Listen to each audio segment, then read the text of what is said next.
అంబేద్కర్ కోనసీమ జిల్లా ముమ్మిడివరం నియోజకవర్గంలో ఎస్సీ వర్గీకరణకు వ్యతిరేకంగా బంద్ జరుగుతోంది.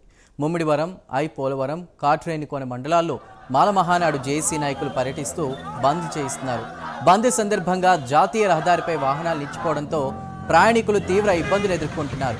ఎటువంటి అవాంఛనీయ సంఘటనలు జరగకుండా పోలీసులు బందోబస్తు నిర్వహిస్తున్నారు. ఈ సందర్భంగా మాల మహానాడు జేఏసీ నాయకులు మాట్లాడుతూ రాజ్యాంగ సవరణ లేకుండా సుప్రీంకోర్టు తీర్పులు ఇవ్వడం సమంజసం కాదన్నారు.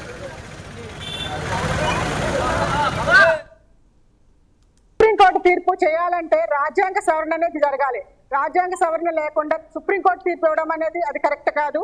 అలాగే మందకృష్ణ మాదిగ గారు వీళ్ళందరూ కూడా చిరిగిపోయిన ఒక షర్టును పంచుకుందాం అనుకుంటున్నారు తప్ప కొత్త షర్టు కొనుక్కునే విధంగా, కొత్త షర్టు సాధించే విధంగా ఎవరు కూడా ముందుకు వెళ్ళట్లేదు. ఎందుకంటే సుప్రీంకోర్టు రాజ్యాంగంలో 15% రిజర్వేషన్ అనుసరించి ఇప్పటి వరకు అన్ని జరుగుతున్నాయి. కానీ అప్పుడున్న జనాభాకి ఇప్పుడున్న జనాభాకి 3 రెట్లు ఎక్కువగా ఉంది.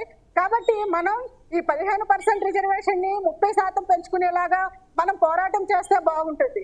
అంతేగాని ఆ చిరిగిపోయిన షర్టునే మనం పిలికిలు చేసి పంచుకుందాం అని చెప్పడం కూడా కరెక్ట్ కాదు. అలాగే క్రిమి లేయర్ విధానంలో రాజ్యాంగం సుప్రీంకోర్టు తీర్పిచ్చింది. క్రిమి లేయర్ అంటే ఒక కుటుంబంలో 10 మంది నుంచి 5 మంది నుంచి ఇలా చాలా మంది కుటుంబంలో ఉంటారు. వాళ్ళందరూ కూడా ఎవరికో ఒకరికే ఉద్యోగం వస్తే అది స్వీపర్ అవ్వచ్చు, అటెండర్ అవ్వచ్చు. కానీ అందరింట్లో కూడా IASలు, IPSలు, గ్రూప్ 1లు, గ్రేడ్ 1లు వాళ్ళందరూ ఉండరు కదా. సో ఒక స్వీపర్ ఉద్యోగం వచ్చిన వాళ్ళకి ఈ రిజర్వేషన్ వర్తించదు అని చెప్పడం కూడా అది కూడా కరెక్ట్.